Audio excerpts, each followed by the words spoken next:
Well, that was by Rohan Silva, and he's here with me now.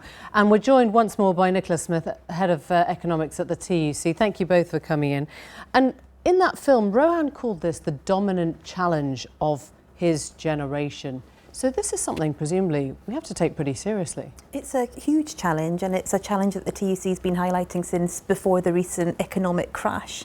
People often describe what's happening with our jobs market in recent years as an hourglass, but I think a more accurate description that some have been using recently is a cocktail glass, where we've seen the returns of what's happening in the labour market going increasingly to those at the top who can benefit and see more higher skilled jobs, a very hollowing out of jobs in the middle that used to pay better incomes and wages, and a sort of large number of lower paid, lower skilled jobs being created. But I think there's two things we have to bear in mind here. Firstly, the changes and the technological advances that have led to some of these trends have been faced by many developed countries across the world, and not all of them have got a spread of jobs that are the same as the UK. We are, for example, one of the countries with the highest proportion in the OECD of low paid jobs. Other countries facing similar challenges have managed to create more better income jobs despite some of the pressures of globalisation and technological change. So what are you saying should happen here? I mean, people would retrain. Isn't that the most obvious thing? Well, skills is definitely part of the answer. But if you look at what happened over the last decade in the UK, we had very large numbers of people improve the quality of their skills, but there wasn't necessarily the pressures on employers to create the jobs that would fully utilise those skills. So yes, we need to have enough skilled workers, but we also need an economy that's creating those better jobs in the first place and is treating those who are in the jobs that are currently lower paid more fairly. And that means a whole range of industrial policy, corporate governance and wages changes.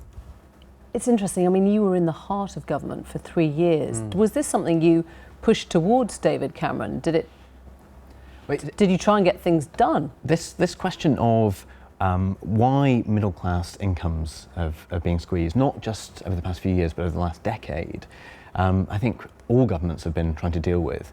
I worry, though, that in politics, people are dealing with the symptoms rather than the causes, which was why I was so keen to make this film, to understand why this bifurcation in the labour market has taken place. The TUC's data on this is fantastic. They show that the top two sectors creating the most jobs have been social care and retail. They pay less than, I think, £8 an hour on average, the TUC data suggests.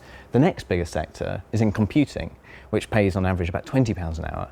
And you know what I really believe, and I think the TUC would agree, is we're going to help more people benefit from technology rather than lose out from it. And that's all about skills, particularly, I think, lifelong skills, and helping people who are out of work retrain. And is that a job for government then? Very much so. I mean, this really is about government keeping pace with this technological change, not stepping back at all. And you know, I think that's common ground here. I could see a sort of grand coalition between the TUC and the government on this. The danger, I think, is in trying to say, sort of as a lot of people did in the last century, let's stop technology replacing these jobs. In the way that so much energy was expended trying to save or trying to stand up for blue-collar jobs, which sadly were always going to be hit by automation.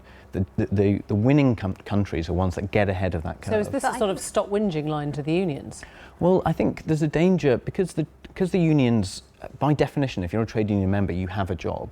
There's a risk that the unions are the real sort of conservatives in saying, we want things to stay as they are. I think, what unions are concerned about is good quality jobs and fair pay for people across the economy. Yeah. And what was really interesting in what you just said there is that absolutely social care is going to be a strong growth sector into the future. What's technology going to mean for people working in social care? I don't think it is going to lead to huge opportunities for them to increase their wages. If we're going to do that for people in social care, and if we're going to boost the incomes of social care workers, yes, we need to enable them to gain more skills, but we also need policies that ensure fair wages floors for them, that ensure regulatory environments and employment rights that mean they're treated well, and government procurement policies that mean that we're trying to ensure that when companies get these contracts, they're able to pay a fair wage in the first place. And when you look at other countries which are facing the same technological pressures, they have managed to secure more better jobs for those in lower paid sectors as well as higher paid sectors by having better regulated labour markets. The message hasn't sunk in enough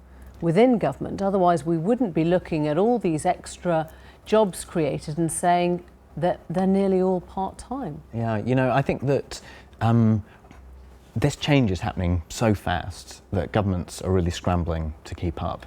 I think there's a huge amount that needs to be done, and I think the skills system that we have in large parts is a skill system equipped for the 20th century, not the 21st century, and we really have to work very hard on that. So you think Singapore's got the answer? I think Singapore consistently ranks at the very top of the world in maths and science and so on.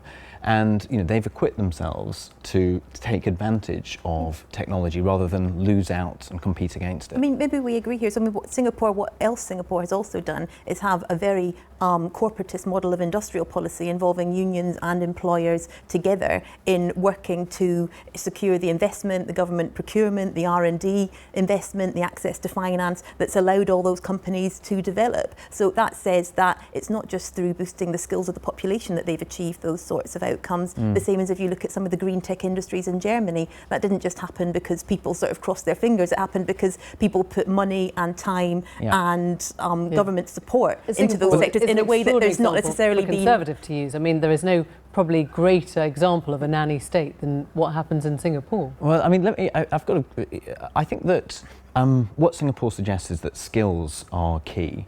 And I was thinking about this earlier on, looking at the TUC research on zero-hour jobs, zero-hour contracts. They're risky. You're right to kind of flag them up as cause for concern. A similar area of risk is starting a business, being an entrepreneur, something I'm starting to do. Is that something that you, the TUC, are pushing to help people that are out of work start their own business and take charge of their own destiny? Because one of the things I didn't get to talk about in the film is that the way that technology is making it much cheaper to start a company and reach a global market. There were more businesses started in the UK last year than any year in British history. Last word to Nicola. I think what the TUC absolutely wants is a strong and healthy labour market where, yes, we have innovation and people who want to be entrepreneurial and start their own businesses are able to. Some concern at the moment that people who are becoming self-employed in what is still essentially a stagnating labour market are doing so out of desperation rather than a need to innovate. But yes, we all want strong jobs growth. How we get that, we might disagree on. Thank you both very much indeed. Thanks for coming in.